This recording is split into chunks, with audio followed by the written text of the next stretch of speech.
ओम शांति।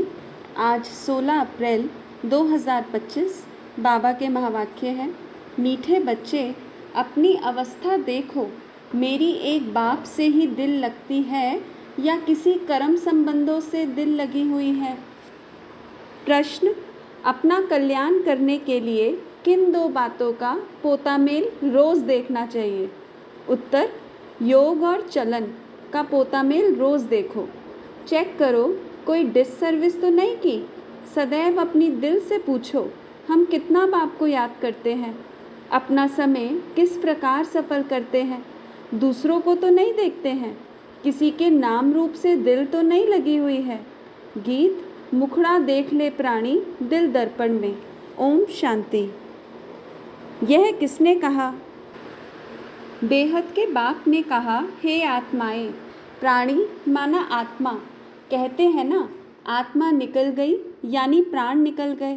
अब बाप सम्मुख बैठ समझाते हैं, हे आत्माएं, याद करो, सिर्फ इस जन्म को नहीं देखना है, परंतु जब से तुम तमो प्रधान बने हो तो सीढ़ी नीचे उतरते पतित बने हो तो ज़रूर पाप किए होंगे। अब समझ की बात है, कितना जन्म जन्मांतर का पाप सिर पर रहा हुआ है, यह कैसे पता पड़े? अपने को देखना है, हमारा योग कितना लगता है। बाप के साथ जितना योग अच्छा लगेगा उतना विकर्म विनाश होंगे। बाबा ने कहा है, मेरे को याद करो तो गारंटी है तुम्हारे विकर्म विनाश होंगे। अपनी दिल अंदर हर एक देखे हमारा बाप के साथ कितना योग रहता है। जितना हम योग लगाएंगे पवित्र बनेंगे, पाप कटते जाएंगे, योग बढ़ता जाएगा। पवित्र नहीं बनेंगे तो योग भी लगेगा नहीं। ऐसे भी कई हैं जो सारे दिन में 15 मिनट भी याद में नहीं रहते हैं। अपने से पूछना चाहिए, मेरी दिल शिव बाबा से है या देहधारी से, कर्म संबंधियों आदि से है। माया तूफान में तो बच्चों को ही लाएगी ना। खुद भी समझ सकते हैं मेरी अवस्था कैसी है, शिव बाबा से दिल लगती है या कोई देहधारी से है। कर्म संबंधियों आदि से है तो समझना चाहिए हमारे विकर्म बहुत हैं जो माया खड्डे में डाल देती है। स्टूडेंट अंदर में समझ सकते हैं हम पास होंगे या नहीं, अच्छी रीति पढ़ते हैं या नहीं, नंबरवार तो होते हैं ना। आत्मा को अपना कल्याण करना है, बाप डायरेक्शन देते हैं। अगर तुम पुण्य आत्मा बन ऊंच पद पाना चाहते हो तो उसमें पवित्रता है फर्स्ट। आए भी पवित्र फिर जाना भी पवित्र बनकर है। पतित कभी ऊंच पद पा न सके। सदैव अपनी दिल से पूछना चाहिए, हम कितना बाप को याद करते हैं, हम क्या करते हैं। यह तो ज़रूर है पिछाड़ी में बैठे हुए स्टूडेंट को दिल खाती है। पुरुषार्थ करते हैं ऊंच पद पाने के लिए, परंतु चलन भी चाहिए ना। बाप को याद कर अपने सिर से पापों का बोझा उतारना है। पापों का बोझा सिवाय याद के हम उतार ही नहीं सकते, तो कितना बाप के साथ योग होना चाहिए। ऊंचते ऊंच बाप आकर कहते हैं, मुझ बाप को याद करो तो विकर्म विनाश होंगे। टाइम नज़दीक आता जाता है, शरीर पर भरोसा नहीं है। अचानक ही कैसे कैसे एक्सीडेंट हो जाते हैं। अकाले मृत्यु की तो फुल सीज़न है, तो हर एक को अपनी जांच कर अपना कल्याण करना है। सारे दिन का पोतामेल देखना चाहिए, योग और चलन का। हमने सारे दिन में कितने पाप किए। मनसा वाचा में पहले आते हैं, फिर कर्मणा में आते हैं। अब बच्चों को राइटियस बुद्धि मिली है कि हमको अच्छे काम करने हैं। किसको धोखा तो नहीं दिया, फालतू झूठ तो नहीं बोला, डिससर्विस तो नहीं की। कोई किसी के नाम रूप में फंसते हैं तो यज्ञ पिता की निंदा कराते हैं। बाप कहते हैं, किसको भी दुख ना दो, एक बाप की याद में रहो। यह बहुत ज़बरदस्त फिक्रात मिली हुई है। अगर हम याद में नहीं रह सकते हैं तो क्या गति होगी। इस समय गफलत में रहेंगे तो पिछाड़ी को बहुत पछताना पड़ेगा। यह भी समझते हैं जो हल्का पद पाने वाले हैं वह हल्का पद ही पाएंगे। बुद्धि से समझ सकते हैं हमको क्या करना है। सबको यही मंत्र देना है कि बाप को याद करो। लक्ष्य तो बच्चों को मिला है, इन बातों को दुनिया वाले समझ नहीं सकते। पहली मुख्य बात है ही बाप को याद करने की। रचयिता और रचना की नॉलेज तो मिल गई। रोज़ रोज़ कोई ना कोई नई नई पॉइंट्स भी समझाने के लिए दी जाती हैं। जैसे विराट रूप का चित्र है, इस पर भी तुम समझा सकते हो। कैसे वर्णों में आते हैं, यह भी सीढ़ी के बाजू में रखने का चित्र है। सारा दिन बुद्धि में यही चिंतन रहे कि कैसे किसको समझाऊं। सर्विस करने से भी बाप की याद रहेगी, बाप की याद से ही विक्रम विनाश होंगे। अपना भी कल्याण करना है। बाप ने समझाया है तुम्हारे पर 63 जन्मों के पाप हैं। पाप करते करते सतो प्रधान से तमो प्रधान बन पड़े हो। अब मेरा बनकर फिर कोई पाप कर्म नहीं करो। झूठ, शैतानी, घर फिटाना, सुनी सुनाई बातों पर विश्वास करना, यह धूतीपना बड़ा नुकसानकारक है। बाप से योग ही तुड़ा देता है तो कितना पाप हो गया। गवर्नमेंट के भी धूते होते हैं। गवर्नमेंट की बात किसी दुश्मन को सुनाए बड़ा नुकसान करते हैं, तो फिर उन्हों को बड़ी कड़ी सज़ा मिलती है। तो बच्चों के मुख से सदैव ज्ञान रत्न निकलने चाहिए। उल्टा सुल्टा समाचार भी एक दो से पूछना नहीं चाहिए। ज्ञान की बातें ही करनी चाहिए। तुम कैसे बाप से योग लगाते हो, कैसे किसको समझाते हो, सारा दिन यही ख्याल रहे। चित्रों के आगे जाकर बैठ जाना चाहिए। तुम्हारी बुद्धि में तो नॉलेज है ना। भक्ति मार्ग में तो अनेक प्रकार के चित्रों को पूजते रहते हैं, जानते कुछ भी नहीं। ब्लाइंड फेथ, आइडल वर्शिप माना मूर्ति पूजा, इन बातों में भारत मशहूर है। अभी तुम यह बातें समझाने में कितनी मेहनत करते हो। प्रदर्शनी में कितने मनुष्य आते हैं, भिन्न भिन्न प्रकार के होते हैं। कोई तो समझते हैं यह देखने समझने योग्य है, देख लेंगे, फिर सेंटर पर कभी नहीं जाते। दिन प्रतिदिन दुनिया की हालत भी खराब होती जाती है। झगड़े बहुत हैं। विलायत में क्या क्या हो रहा है बात मत पूछो। कितने मनुष्य मरते हैं। तमो प्रधान दुनिया है ना। भल कहते हैं बॉम्ब्स नहीं बनाने चाहिए, परंतु वह कहते तुम्हारे पास ढेर रखे हैं तो हम क्यों ना बनाएं, नहीं तो गुलाम होकर रहना पड़े। जो कुछ मत निकलती है विनाश के लिए। विनाश तो होना ही है। कहते हैं शंकर प्रेरक है, परंतु इसमें प्रेरणा आदि की तो बात नहीं। हम तो ड्रामा पर खड़े हैं। माया बड़ी तेज है, हमारे बच्चों को भी विकारों में गिरा देती है। कितना समझाया जाता है कि देह के साथ प्रीत मत रखो, नाम रूप में मत फंसो, परंतु माया भी तमो प्रधान ऐसी है, देह में फंसा देती है, एकदम नाक से पकड़ लेती है, पता नहीं पड़ता है। बाप कितना समझाते हैं श्रीमत पर चलो, परंतु चलते नहीं। रावण की मत झट बुद्धि में आ जाती है। रावण जेल से छोड़ता नहीं। बाप कहते हैं अपने को आत्मा समझो, बाप को याद करो। बस अब तो हम गए। आधा कल्प के रोग से हम छूटते हैं। वहाँ तो है ही निरोगी काया, यहाँ तो कितने रोगी हैं। यह रौरव नर्क है ना। भल वो लोग गरुड़ पुराण पढ़ते हैं, परंतु पढ़ने अथवा सुनने वालों को समझ कुछ भी नहीं है।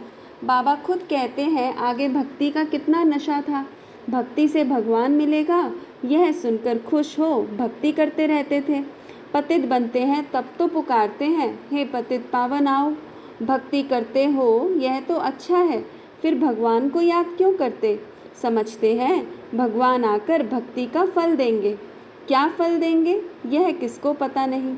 बाप कहते हैं गीता पढ़ने वालों को ही समझाना चाहिए, वही हमारे धर्म के हैं। पहली मुख्य बात है ही गीता में भगवान उवाच। अब गीता का भगवान कौन। भगवान का तो परिचय चाहिए ना। तुमको पता पड़ गया है आत्मा क्या है, परमात्मा क्या है। मनुष्य ज्ञान की बातों से कितना डरते हैं। भक्ति कितनी अच्छी लगती है, ज्ञान से 3 कोस दूर भागते हैं। अरे पावन बनना तो अच्छा है, अब पावन दुनिया की स्थापना, पतित दुनिया का विनाश होना है, परंतु बिल्कुल सुनते नहीं। बाप का डायरेक्शन है हियर नो इविल। माया फिर कहती है हियर नो बाबा की बातें। माया का डायरेक्शन है शिव बाबा का ज्ञान मत सुनो। ऐसा जोर से माया चमाट मारती है जो बुद्धि में ठहरता नहीं। बाप को याद कर ही नहीं सकते। मित्र संबंधी देहधारी याद आ जाते हैं, बाबा की आज्ञा नहीं मानते। बाप कहते हैं मामेकम याद करो और फिर ना फरमान बरदार बन कहते हैं हमको फलाने की याद आती है, याद आएगी तो गिर पड़ेंगे। इन बातों से तो नफ़रत आनी चाहिए। यह बिल्कुल ही छी-छी दुनिया है। हमारे लिए तो नया स्वर्ग स्थापन हो रहा है। तुम बच्चों को बाप का और सृष्टि चक्र का परिचय मिला है, तो उस पढ़ाई में ही लग जाना चाहिए। बाप कहते हैं अपने अंदर को देखो।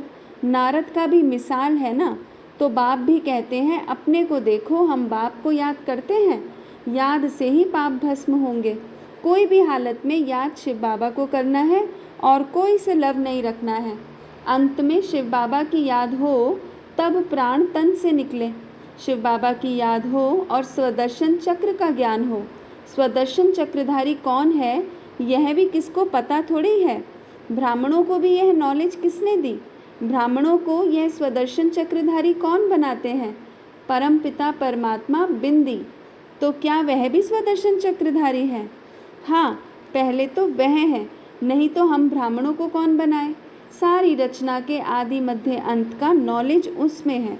तुम्हारी आत्मा भी बनती है, वह भी आत्मा है। भक्ति मार्ग में विष्णु को चक्रधारी बना दिया है। हम कहते हैं परमात्मा त्रिकालदर्शी, त्रिमूर्ति, त्रिनेत्री है। वह हमको स्वदर्शन चक्रधारी बनाते हैं। वह भी ज़रूर मनुष्य तन में आकर सुनाएंगे। रचना के आदि मध्य अंत का ज्ञान ज़रूर रचता ही सुनाएंगे ना। रचता का ही किसको पता नहीं है, तो रचना का ज्ञान कहाँ से मिले? अभी तुम समझते हो शिव बाबा ही स्वदर्शन चक्रधारी है, ज्ञान का सागर है। वह जानते हैं हम कैसे इस 84 के चक्र में आते हैं। खुद तो पुनर्जन्म लेते नहीं, उनको नॉलेज है जो हमको सुनाते हैं। तो पहले पहले तो शिव बाबा स्वदर्शन चक्रधारी ठहरा। शिव बाबा ही हमको स्वदर्शन चक्रधारी बनाते हैं, पावन बनाते हैं, क्योंकि पतित पावन वह है, रचता भी वह है। बाप बच्चे के जीवन को जानते हैं ना। शिव बाबा ब्रह्मा द्वारा स्थापना कराते हैं, करण करावन हार है ना। तुम भी सीखो सिखलाओ। बाप पढ़ाते हैं फिर कहते हैं औरों को भी पढ़ाओ। तो शिव बाबा ही तुमको स्वदर्शन चक्रधारी बनाते हैं। कहते हैं मुझे सृष्टि चक्र का नॉलेज है, तब तो सुनाता हूँ। तो 84 जन्म कैसे लेते हो, यह 84 जन्मों की कहानी बुद्धि में रहनी चाहिए। यह बुद्धि में रहे तो भी चक्रवर्ती राजा बन सकते हैं। यह है ज्ञान। बाकी योग से ही पाप कटते हैं। सारे दिन का पोता मेल निकालो, याद ही नहीं करेंगे तो पोता मेल भी क्या निकालेंगे? सारे दिन में क्या क्या किया यह तो याद रहता है ना। ऐसे भी मनुष्य हैं, अपना पोता मेल निकालते हैं। कितने शास्त्र पढ़े, कितना पुण्य किया। तुम तो कहेंगे कितना समय याद किया, कितना खुशी में आकर बाप का परिचय दिया। बाप द्वारा जो पॉइंट्स मिली है उनका घड़ी घड़ी मंथन करो। जो ज्ञान मिला है उसे बुद्धि में याद रखो। रोज़ मुरली पढ़ो, वह भी बहुत अच्छा है। मुरली में जो पॉइंट्स हैं उनको घड़ी घड़ी मंथन करना चाहिए। यहाँ रहने वालों से भी बाहर विलायत में रहने वाले जास्ती याद में रहते हैं। कितनी बांधेलियाँ हैं, बाबा को कभी देखा भी नहीं है, याद कितना करती हैं। नशा चढ़ा रहता है। घर बैठे साक्षात्कार होता है या अनायास सुनते सुनते निश्चय हो जाता है। तो बाप कहते हैं अंदर में अपनी जांच करते रहो कि हम कितना ऊंच पद पाएंगे, हमारी चलन कैसी है। कोई खान पान की लालच तो नहीं है, कोई आदत नहीं रहनी चाहिए। मूल बात है अव्यभिचारी याद में रहना। दिल से पूछो हम किसको याद करता हूँ, कितना समय दूसरों को याद करता हूँ। नॉलेज भी धारण करनी है, पाप भी काटने हैं। कोई कोई ने ऐसे पाप किए हैं जो बात मत पूछो। भगवान कहते हैं यह करो, परंतु कह देते हैं परवश है, अर्थात माया के वश है। अच्छा, माया के वश ही रहो। तुम्हें या तो श्रीमत पर चलना है या तो अपनी मत पर। देखना है इस हालत में हम कहाँ तक पास होंगे, क्या पद पाएंगे। 21 जन्म का घाटा पड़ जाता है। जब कर्मातीत अवस्था हो जाएगी तो फिर देह अभिमान का नाम नहीं रहेगा। इसलिए कहा जाता है देही अभिमानी बनो। अच्छा, मीठे मीठे सिकिलदे बच्चों प्रति माता पिता बाप दादा का याद प्यार और गुड मॉर्निंग। रूहानी बाप की रूहानी बच्चों को नमस्ते। हम रूहानी बच्चों की रूहानी माता पिता बाप दादा को याद प्यार गुड मॉर्निंग और नमस्ते। ओम शांति। धारणा पहला है, कोई भी कर्तव्य ऐसा नहीं करना है जिससे यज्ञ पिता की निंदा हो। बाप द्वारा जो राइटियस बुद्धि मिली है, उस बुद्धि से अच्छे कर्म करने हैं, किसी को भी दुख नहीं देना है। दूसरा, एक दो से उल्टा सुल्टा समाचार नहीं पूछना है, आपस में ज्ञान की ही बातें करनी है। झूठ, शैतानी, घर पिटाने वाली बातें, यह सब छोड़ मुख से सदैव रत्न निकालने हैं। ईवल बातें ना सुननी है ना सुनानी है। वरदान, 5 विकार रूपी दुश्मन को परिवर्तित कर सहयोगी बनाने वाले मायाजीत जगतजीत भव। 5 विकार रूपी दुश्मन को परिवर्तित कर सहयोगी बनाने वाले मायाजीत जगतजीत भव। विजयी दुश्मन का रूप परिवर्तन जरूर करता है, तो आप विकारों रूपी दुश्मन को परिवर्तित कर सहयोगी स्वरूप बना दो, जिससे वे सदा आपको सलाम करते रहेंगे। काम विकार को शुभ कामना के रूप में, क्रोध को रूहानी खुमारी के रूप में, लोभ को अनासक्त वृत्ति के रूप में, मोह को स्नेह के रूप में और देह अभिमान को स्वाभिमान के रूप में परिवर्तित कर दो, तो मायाजीत जगतजीत बन जाएंगे। स्लोगन, रियल गोल्ड में मेरापन ही एलॉय है जो वैल्यू को कम कर देता है, इसलिए मेरेपन को समाप्त करो।